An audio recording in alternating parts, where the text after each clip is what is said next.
Hello and welcome back to the English Mastery Podcast. I'm Amely, and I'm so glad you decided to join me today. A lot of learners tell me something like this: I can understand everything in English, but when it's time to speak, I freeze. If that sounds familiar, you're not alone. This is one of the most common challenges English learners face. You listen, you understand, but when the spotlight turns to you, nothing comes out. The words are stuck somewhere between your brain and your mouth. Here's the truth. Listening alone won't make you fluent. Grammar alone won't give you flow. Speaking is an active skill, and the only way to get good at it is to practice speaking. In today's episode, we're going to talk about why this gap happens and how to finally bridge it. Throughout this episode, I'll speak slowly and clearly. I'll use simple language and repeat important ideas. You can listen, repeat, and speak with me. We'll move step by step using a method called shadowing. You listen, then you echo my words. So take a deep breath, relax, and let's begin together. First, why you understand but struggle to speak. Many learners say, I understand, but I just can't speak. This happens for a few powerful reasons. The first reason is a lack of speaking practice. Listening is passive. You sit, you watch, you absorb.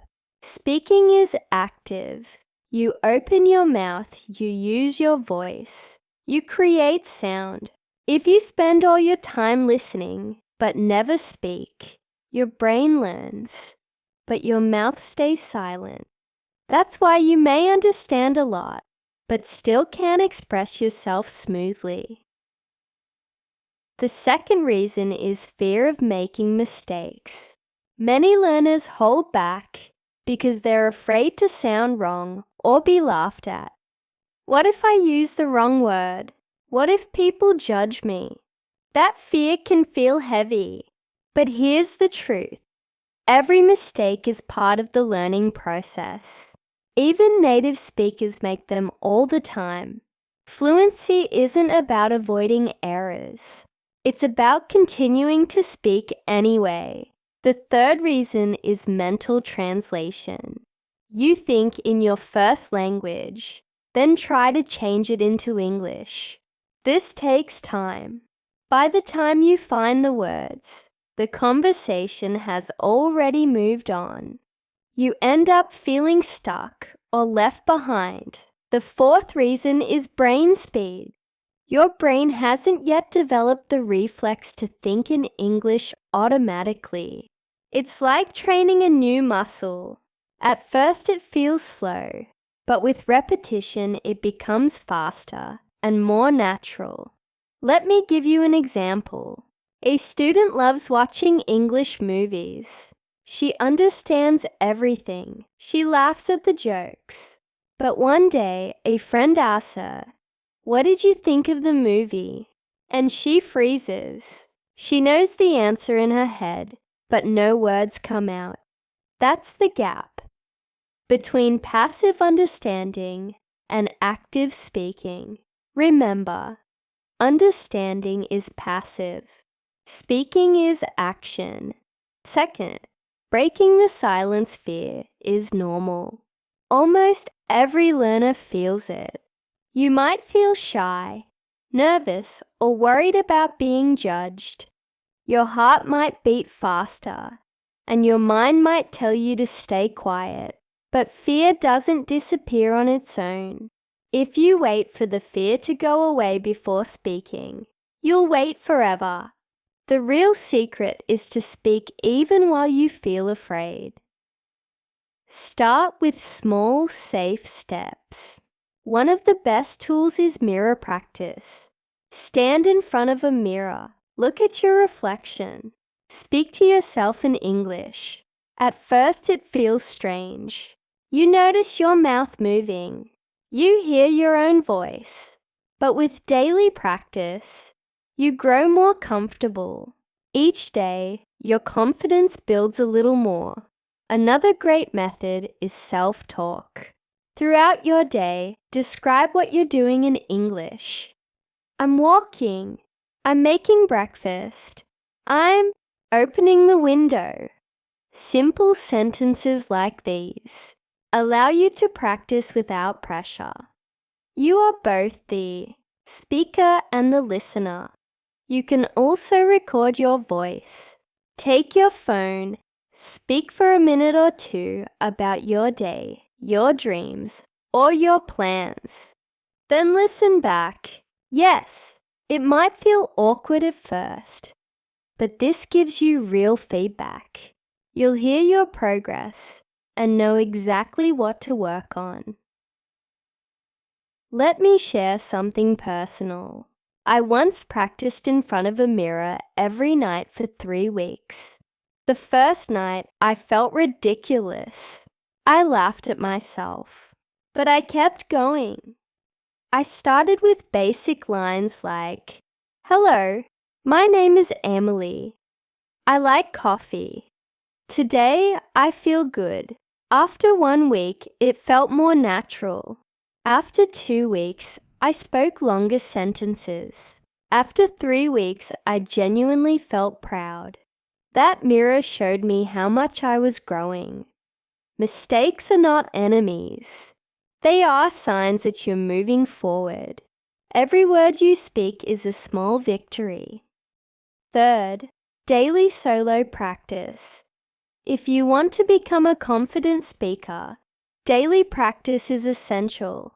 And the good news is, you don't need a partner or a classroom. You just need your voice. Here are some creative ways to practice alone. Narrate your life like a documentary. Pretend you're a TV narrator describing what you're doing. For example, here we see Amely in the kitchen. She takes the bread. She puts it in the toaster. She waits patiently for the toast. It may feel funny, but it makes English part of your daily routine.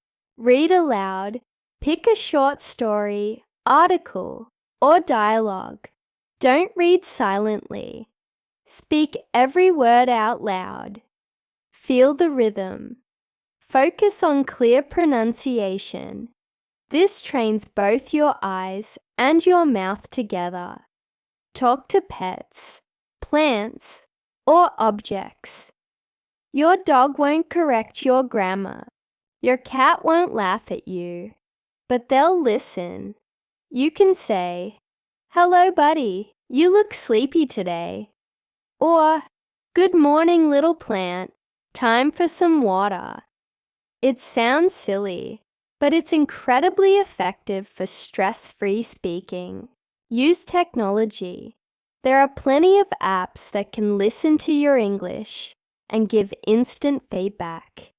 They can help you with pronunciation, rhythm, and fluency, even when no human partner is around. Here's something I do myself.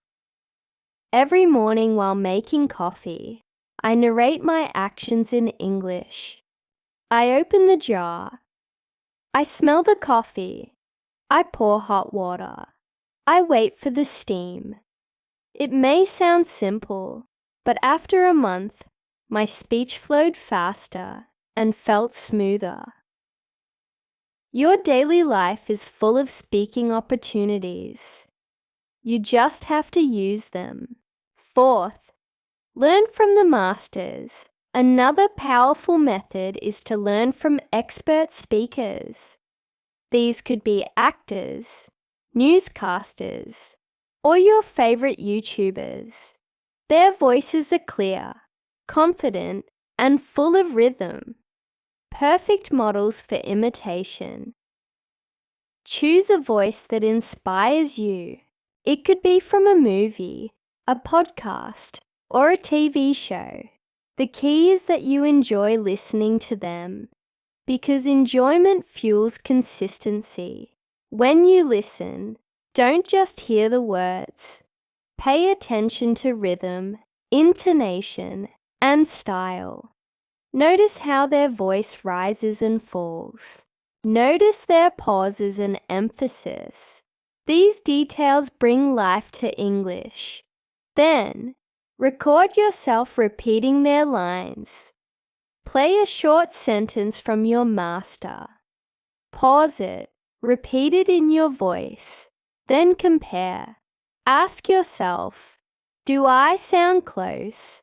Where is it different? This kind of feedback is priceless. Here's a fun twist. Take a favorite song and speak it like normal sentences, not singing. Focus on clear sounds and natural rhythm. It turns music into a playful pronunciation trainer. You can also combine imitation with shadowing. First, shadow the master word for word. Then, stop the audio and retell the same idea in your own words. This builds both accuracy and flexibility. I once practiced by imitating an actor's lines from a movie every night for a week.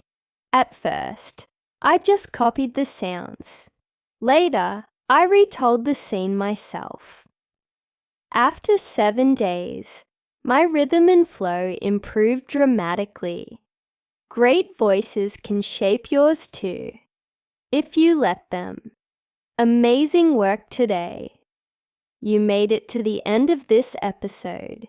You now understand why that gap between listening and speaking exists.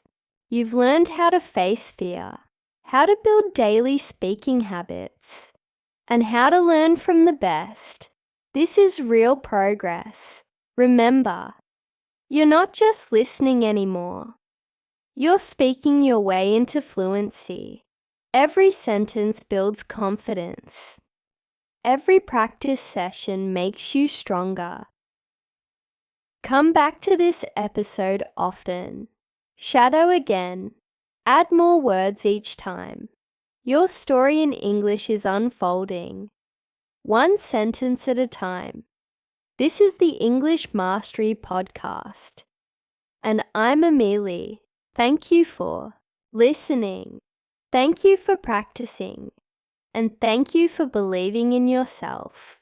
See you in the next episode.